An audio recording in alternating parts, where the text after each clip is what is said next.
나누고자 합니다. 오전에도 또 말씀을 이렇게 또 듣고 또 오후에도 이렇게 듣고 되는데 오늘 풍성하게 오늘 말씀을 듣게 되네요. 너무 많이 먹는 거 아닌가 이 생각 드는데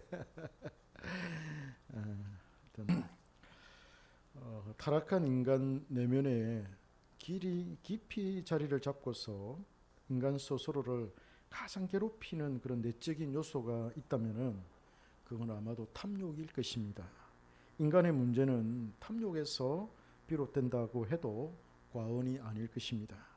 탐하는 마음이라 해서 탐심이라 부르기도 하지요.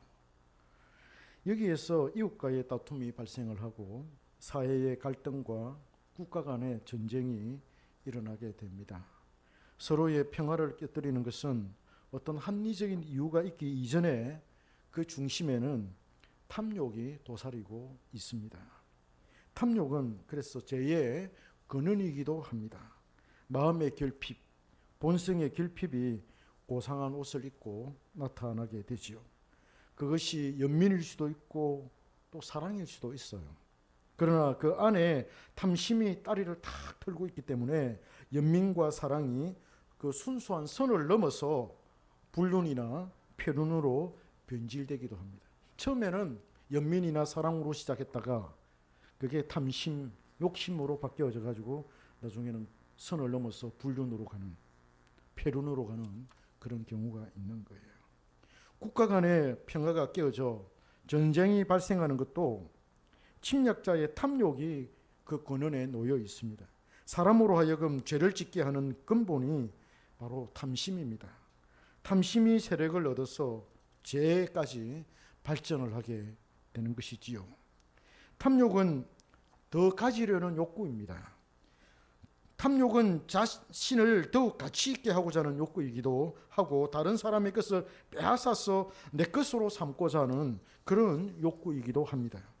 한마디로 자신의 욕구를 충족시켜서 만족을 얻고자 하는 그런 심리적인 기제다 할 수 있습니다. 그 만족의 끝이 없는 게 더 큰 문제이기도 하지요. 사람의 욕구로 인해서 만족하는 수준이 제각기 다른 것도 문제입니다. 사람의 마음은 결코 만족을 모르고 더 높은 곳과 더 많은 것과 더 큰 것을 향해 끊임없이 항해할 것입니다. 역설적으로 여기에서 문명이 또 발전이 되고 생기기도 하고 여기에서 인류애가 부분적으로 발생이 되지만 인간은 자신이 신이 되는 곳까지 쉼없이 달려가게 될 것입니다. 신약에서도 탐욕을 말합니다. 사도 바울이 로마서에서 유대인의 죄를 지적을 하면서 탐욕을 말한 적이 있습니다. 유대인들이 제 아무리 율법을 잘 지키려고 노력하고 또 율법을 잘 지켜놓으라고 호언장담하지만 바울의 눈에는 그것이 허풍에 지나지 않았던 것입니다. 그 이유가 그들 안에 뿌리 박혀 있는 탐심을 물리칠 수 없다는 거였습니다. 내가 살인하지 말라고 해서 살인도 안 했습니다. 거짓말하지 말라고 해서 거짓말도 안 했습니다. 간음도 안 했습니다. 나는 율법을 잘 지켰습니다. 그러면 된 거 아닙니까? 라고 했을 때 주님께서 또 사도 바울이 그러면 제일 마지막 계명 탐하지 말라. 탐심을 가지지 말라. 탐하지 말라는 이걸 네가 지켰느냐? 그거는 못 지키는 거예요. 사람의 마음속에는 탐심이 있기 때문에 그 탐심에 의해서 모든 것들을 행하지 않겠습니까? 그 탐심의 문제는 해결될 수가 없다는 거죠. 그 탐심에서 비롯된 온갖 악행들이 표면적으로 율법을 지키는 것에 의해서 감추어졌을 뿐이라고 결론을 내립니다. 가증스러운 죄를 짓고도 겉으로는 번듯하게 율법을 지키는 사람으로 비추어진다는 것은 스스로를 속이는 것뿐만 아니라 하나님을 기만하는 행위라고 지탄을 가했습니다. 바울을 비롯한 신약 성경 전반에 걸쳐서 탐욕을 말할 때에 인간의 포괄적인 그 욕구를 다루고 있습니다. 근원적인 탐심에서 비롯된 악행이 다양하게 나타나고 있다는 것을 고발하고 있습니다. 종교 지도자들이 탐욕에 의해서 과부의 재산을 법률로서 합법적으로 삼킨다는 거라든지 약한 자의 억울한 누명을 벗겨주지 않고 권력 있고 돈 있는 자의 편에 서서 재판을 미루고 있는 그런 처사를 꼬집고 있습니다. 야고보 사도도 탐심을 물리치라고 권면을 하죠. 탐심에서 온갖 악이 나오며 죄를 잉태하고 낳는 결과를 초래한다라고 그렇게 말합니다. 오늘 우리가 읽은 잠언 많은 곳에서도 탐심을 말하고 있는데, 오늘 본문에 욕심이 많은 자는 다툼을 일으키나 여호와를 의지하는 자는 풍족하게 되느니라. 욕심이 많은 것과 여호와를 의지하는 것과의 대조가 돋보입니다. 이 둘의 관계가 무엇일까요? 어떤 상관관계가 있을까요? 욕심이 많은 것은 하고 싶은 것이 많고 이루고 싶은 것, 누리고 싶은 것이 많다는 거예요. 이것이 채워지지 않으면 불만족에 의해서 자신의 정서가 흐트러지고 짜증이 나며 화가 막 솟구쳐 오릅니다. 욕구가 충족이 안 되니까. 자신 안에서만 일어나면 이것이 좋겠지만은 이것은 항상 밖으로 번져나가는 습성을 지니고 있어서 타인과의 불화를 일으키게 됩니다. 거기서 싸움과 다툼이 일어나게 되지요. 그러나 하나님을 의지하는 것은 하나님께서 자신의 욕구를 채워주실 때까지, 자신의 소원을 들어주실 때까지 기다리는 거예요. 자신의 욕구와 싸우면서, 자신의 불만족과 싸우며 하나님을 기다리는 것입니다. 자신의 욕심과 싸우는 것은 하나님께서 자신에게 주셔야만 가질 수 있다는 그런 믿음 때문입니다. 그래서 그는 하나님이 주실 때까지 기다리라는 거예요. 때가 되면 반드시 주실 것이기 때문에 당장 없는 것에 대해서 크게 괴로워하지 않습니다. 그러니 자신의 불만족이 밖으로 새어나가지 않습니다. 하나님을 의지하는 사람이. 거기에는 타인과의 다툼이 없습니다. 기다렸더니 하나님께서 풍족하게 채워주시더라는 것이 잠언을 기록한 성도들의 회고록입니다. 이것이 우리의 신앙의 포준과 기준이 되어서 오늘날 우리에게 울림을 주고 있습니다. 수천 년 전에 성도들에게 일어난 일들이 오늘 우리에게도 동일하게 적용된다는 것을 말하고 있습니다. 그 다음 잠언에서는 음식에서 비롯되는 탐욕을 말하고 있는데요. 음식의 탐심을 말하는 것이 잠언서의 특징이라 할 수가 있습니다. 잠언 28장 7절을 볼까요? 28장 7절에 보면은 율법을 지키는 자는 지혜로운 아들이요 음식을 탐하는 자와 사귀는 자는 아비를 욕되게 하느니라, 이렇게 말합니다. 그리고 23장 20절과 21절에서 동일한 말씀을 하고 있습니다. 23장 20절과 21절입니다. 술을 즐겨하는 자들과 고기를 탐하는 자들과 더불어 사귀지 말라. 술 취하고 음식을 탐하는 자는 가난하여질 것이요 잠자기를 즐겨하는 자는 헤어진 옷을 입을 것입니다, 이렇게 말합니다. 술을 즐기고 고기를 탐하는 것은 유흥을 즐기는 것과 같습니다. 심하면 방탕한 삶으로 이어질 수가 있지요. 거기까지는 아니지만은 이러한 삶은 세상을 향유하고 즐기려는 그런 욕구가 강한 것으로 볼 수가 있습니다. 먹고 마시고 떠드는 것으로서 자신의 존재를 인식하려는 것이죠. 이는 관계에서 비롯된 행복이고 그 가운데서 술과 고기가 빠지지 않습니다. 관계가 중요합니다. 좀 잠오죠? 조금만 기다리세요. 잠오죠. 사람은 관계를 통해서 외로움과 고독을 떨쳐버리고 함께 살아가는 중요성을 깨닫게 됩니다. 함께 일을 하고 함께 사랑을 하고 함께 우정을 나누는 것은 인간에게 가장 중요한 요소로 할 수가 있습니다. 그러나 이러한 행복을 누리는 조건이 있습니다. 그 조건이 무엇인가에 따라서 그 관계에서 오는 행복의 질이 달라질 수 있기 때문입니다. 술과 고기로 인한 관계는 오래가지 못합니다. 술 친구가 오래가는 법이 없지요. 일을 위해서 술을 마시고 친구를 사귀지만은 그 관계는 쉽게 깨어집니다. 오늘날 한국 사회를 놀라게 한 대장동 사건이 이를 잘 말해주고 있습니다. 유동규 씨, 정진상 씨, 김용 씨 잘 알죠. 대장동 사업을 위해서 수백 번도 넘는 그런 술자리를 이 세 사람이 가졌음에도 불구하고 문제가 생기니까 서로 모른다고 딱 잡아떼고 있습니다. 술을 먹을 때는 호용호재하였지만은 문제가 생기니까 이제 원수가 되었습니다. 그게 무슨 관계예요, 그게?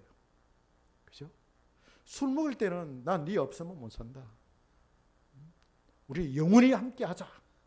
끝까지 함께하자. 그렇게 호언장담하였지만은 문제가 딱 터지니까 그냥 원수가 되어버리지 않습니까? 그래서 이러한 술자리는 폐간망신의 길을 가게 합니다. 잠언은 술과 고기를 탐하는 삶이 폐가망신의 길이며 나중에는 가난하게 되어서 헤어진 옷을 입게 될 것이라고 경고하고 있습니다. 이 또한 지혜롭지 못하고 어리석은 것이라고 경고하고 있습니다. 이것은 지혜가 아니고 명철이 아니라는 겁니다. 하나님의 백성은 지혜로운 사람으로서 술과 고기로 사람을 사귀는 것이 아니며 이것으로 사람들과 관계를 맺는 것이 아니라는 것을 보여주고 있습니다. 성도가 사람을 사귀는 방편은 하나님의 말씀이며 진리입니다. 진리로 뭉쳐진 관계는 오래갑니다. 깨어지지 않습니다. 그렇잖아요. 서로 말씀으로 맺어진 관계는 오래갑니다. 말씀으로 우리가 맺어지잖아요. 목사님하고 성도님들하고 말씀으로 맺어지면 그게 오래가요. 목사님이 전하는 것은 말씀이잖아요. 목사님이 영적인 음식을 제공하는데 그 영적인 음식을 잘 먹어야 살이 찌고 건강해지잖아요. 그렇잖아요. 그러면 그 관계가 형성이 되고 그 관계가 오래가는 거예요. 친구 간에도 마찬가지예요. 교회에서 이렇게 말씀으로 맺어진 관계는 굉장히 오래갑니다. 술로 맺어진 관계, 고기로 맺어진 관계는 오래 못 갑니다. 그 명심하셔야 돼요. 그래서 진리로 뭉쳐진 관계, 말씀으로 맺어진 그 관계는 사랑이 있고 긍휼이 있고 서로를 챙겨주며 세워주는 근실함이 있습니다. 그 다음 우리가 잠언서를 통해서 살펴볼 수 있는 것이 있는데요. 치리자의 무지한 탐욕이다. 치리자의 무지한 탐욕을 우리가 한번 살펴보겠는데 잠언 28장 16절에서 말합니다. 28장 16절에 무지한 치리자는 포악을 크게 행하거니와 탐욕을 미워하는 자는 장수하리라. 무지한 치리자의 포악과 탐욕을 연결시키고 있습니다. 무지한 치리자의 포악이 어디서 나오는 것인지를 말해줍니다. 그것이 탐욕이라는 거예요. 욕심은 많은데 머리 든 건 없어. 욕심은 많은데 어떤 사람들을 어떻게 다스리고 나라를 어떻게 국가를 어떻게 통치해야 되는지에 대한 지식이 없는 거예요. 지식이 없는 치리자에게는 긍휼이 없습니다. 자신을 이끄는 것은 탐욕일 뿐입니다. 자신에게 이로우면 무엇이든지 행하고 그것을 법을 만들어서 합법적으로 행합니다. 그 치리와 통치에 탐욕이 들어가니까 포악이 나옵니다. 치리를 받는 백성들은 그 포악에 아우성을 칩니다. 치리자의 배만 채워주는 법이라며 항거를 합니다. 그러나 치리자는 항거하는 자들을 불법을 행하는 자로 규정을 하고 그들을 잡아다가 옥에 가두고 경을 칩니다. 모든 걸 합법적이라고 합니다. 무지한 치리자는 포악으로 거둔 재물로 날마다 잔치를 벌입니다. 자신의 신하들이 자신에게 절대적으로 충성을 다하도록 호혜를 베풉니다. 신하들은 치리자가 주는 선물에 도취되어서 백성들의 아픔과 고통에 눈을 감아버립니다. 비굴하고 비열한 신하로 가득하게 되지요. 그럼 나라는 망합니다. 왕에게 바른 소리를 하는 신하는 눈밖에 나서 잔치 자리에 초대를 받지도 못합니다. 아웃사이더가 되는 거예요. 그것이 가중될 때 나라가 어떻게 되겠습니까? 망합니다. 나라가 망합니다. 나라가 망하게 되는 것이 외부의 침략 때문에 망하기도 하지만은 근원적으로 외부의 침략을 막아내지 못하는 원인은 내부적인 부패와 기강의 무너짐이 있습니다. 그 나라의 내부가 부패해가지고 사람이 망하는 것도 마찬가지예요. 내 내면이 망하는 거예요. 내 내면이 망가지는 거예요. 그러면 외부에서 오는 그런 모든 이 물리적인 환경을 내가 견뎌낼 수가 없는 거예요. 이겨낼 수가 없는 거예요. 그 장벽을 넘을 수가 없는 거예요. 내 안이 무너졌으니까. 그래서 내면이 굉장히 중요하고 국가의 이 내부도 굉장히 중요한 거예요. 타락하면 나라도 망하는 거예요. 그러나 잠언은 탐욕을 미워하는 치리자는 장수하게 된다 이렇게 말합니다.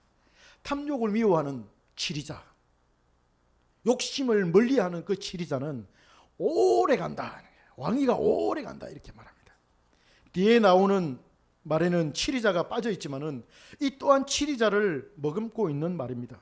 탐욕을 미워하는 왕이나 치리자는 그 왕위가 오래 간다는 것입니다. 탐욕을 멀리하는 것 자체가 지혜라는 것을 말하지요. 탐욕을 멀리하는 것은 문제를 객관적으로 볼 수 있게 하고 편백됨이 없이 올바르게 보게 합니다.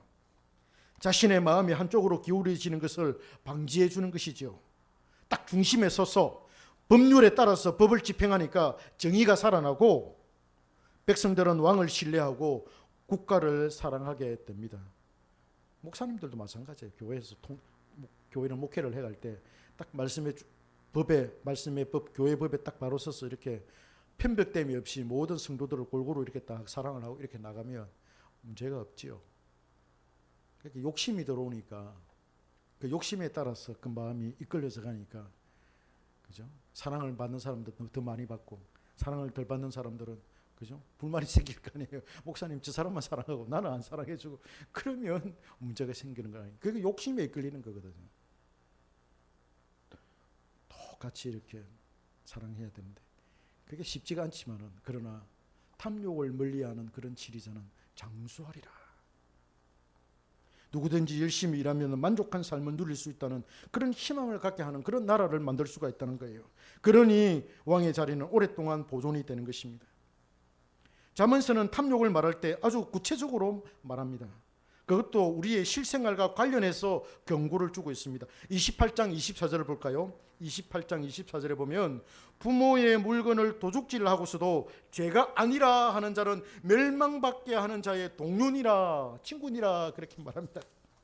욕심을 말하면서 그 구체적인 예가 부모의 물건을 도둑질하는 것이고 그것을 몰래 가져가서도 죄가 아니다라고 하는 그 관념과 정신과 이해를 지금 딱 꼬집고 있습니다. 부모의 물건을 훔친 것을 두고 왜 죄가 아니라고 할까요? 자기가 부모의 물건을 훔쳤는데 죄가 아니다 이렇게 말하잖아요. 왜 아니라고 할까요? 부모의 허락 없이 부모의 물건을 자신의 것으로 삼는 것은 도둑질이라고 성경은 규정을 합니다. 그런데 그는 왜 죄가 아니라고 그렇게 할까요? 지식이 없어요. 지식이 없기 때문에. 그러니까 무엇이 도둑질인지에 대한 이해가 없기 때문에 그런 거예요. 그 법이 없기 때문에. 그죠? 탐심이 그를 지배하고 있다는 것을 보여주고 있습니다. 내 것과 타인의 것에 대한 경계선이 없습니다. 이거는 부모님의 거고 이거는 내 거라고 하는 그 경계선이 없는 거예요. 내 것도 내 것이고 남의 것도 내 것이라는 인식이 딱 깔려 있습니다. 가정과 사회의 경계선이 없고 나와 부모의 경계선이 없습니다. 지혜는 이러한 소유의 경계를 선으로 딱 꺼줍니다. 경계를 허무는 삶의 태도는 탐심으로 가득 찬 것을 말합니다. 잠언서에서 말하는 또 다른 지혜는 탐심을 제거하는 것입니다. 우리는 탐심을 물리칠 수 없습니다. 성령이 우리 안에서 우리를 지배하지 않으면 결코 이 탐욕에서 우리는 벗어날 수 없습니다. 돈에 대한 욕구, 안락한 삶에 대한 욕구, 허전하고 허무한 삶을 탈피하기 위한 수단으로서 사용하기 원하는 그런 욕구, 성적인 욕구, 또 음식에 대한 욕구, 탐욕, 이런 욕망을 이길 만한 재간이 우리에게는 없습니다. 그리스도인만이 이 탐심을 완벽하게 이길 수가 있습니다. 다 끝났습니다. 이제 다 끝났습니다. 이 완벽은 완전히 아니죠. 세상 사람들과 비교했을 때 가지는 수준을 의미합니다. 우리는 완벽하게 완전하게는 물리칠 수 없습니다.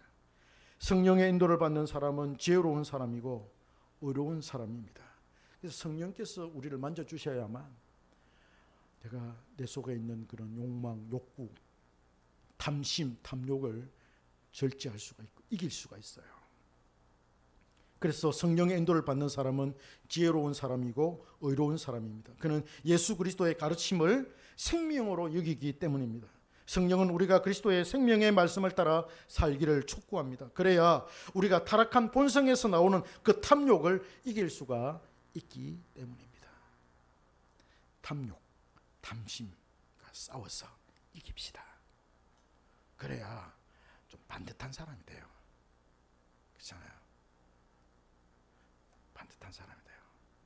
근데 참 학벌도 있고 학식도 있고 사회적인 또 덕망도 있고 지위도 높은 사람이 좀 이래 그 보면 뭐 돈을 50억을 받았느니 그죠? 이런 거 보면 탐심 때문에 자기가 초라해지는 거예요. 추해지는 거잖아요. 그 탐심은 사람을 추하게 만들어요. 더럽게 만들어요. 그러나 꼿꼿하게 고고하게, 그죠? 이번에 우리 대법원장으로 지목된 후보자로 지목된 조희대 대법관 있잖아요. 성균관대 그 로스쿨에 지금 그 석좌 교수인가 그래 있는데 그분이 이번에 지명을 받았거든요.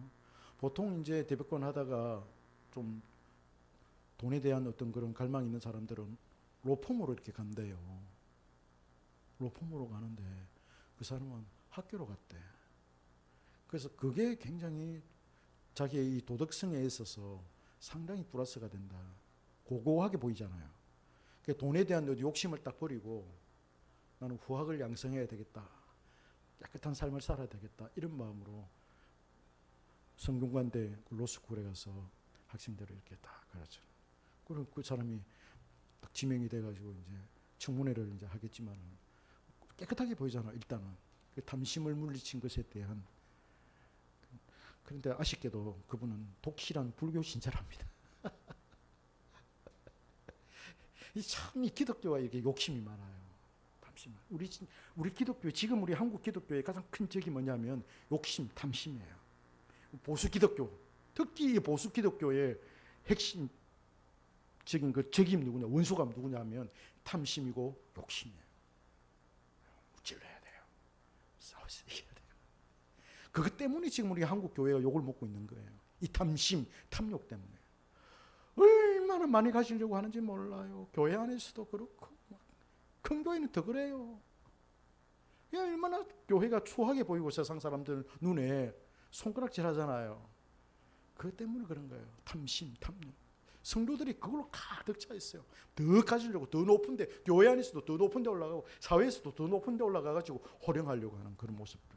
내가 예수 믿어가지고 내가 예수님을 믿으면 예수님을 따라서 고난의 삶을 살고 좁은 길로 가고 좁은 문으로 통과하는 그런 것이 아니라 더 내가 세상에서 잘 되고 더 내가 세상에서 많이 가지고 호령하려고 하는, 예수님의 이름을 이용해가지고 말씀을 이용해가지고 말씀을 빙자해가지고 자기가 더 많이 챙기려고 하는, 그게 지금 오늘날 기독교의 모습입니다. 그래서 세상 사람들이 싫어하죠. 우리 한경교회는 욕심을 낼 것도 없습니다. 욕심을 내봤자 우리는 뭐 조금만 더 성도들이 좀 더 많이 모이면 좋겠다. 이건데 이게 소박한 이 꿈인데 욕심이 아니라, 그죠? 우리의 비전으로 나아가는 거예요. 그래서 탐심, 자기의 욕심. 우리는 뭐 술에 대한 욕심이 없지요. 고기에 대한 욕심도 없지요. 그죠? 있습니까? 먹는 것에 대한 뭐 그런 것도 없잖아요. 우리는, 그죠? 우리 뭐 성적인 어떤 그런 뭐 욕 탐심 있는 것도 아니고, 그죠? 우리는 어떻게 보면 가장 정상적인 그런 삶을 살아가고 있는데 어떤 욕심, 우리 속에 있는 그 욕망, 욕심을 다 배제하고 제거하고 순수하고 거룩하고 깨끗한 삶을 살아가시는 우리 모든 성도님들 되시기를 주님의 이름으로 축복합니다. 우리 기도 한번 하겠습니다. 우리 교회를 위해서 기도하고 또 우리 각 가정들을 위해서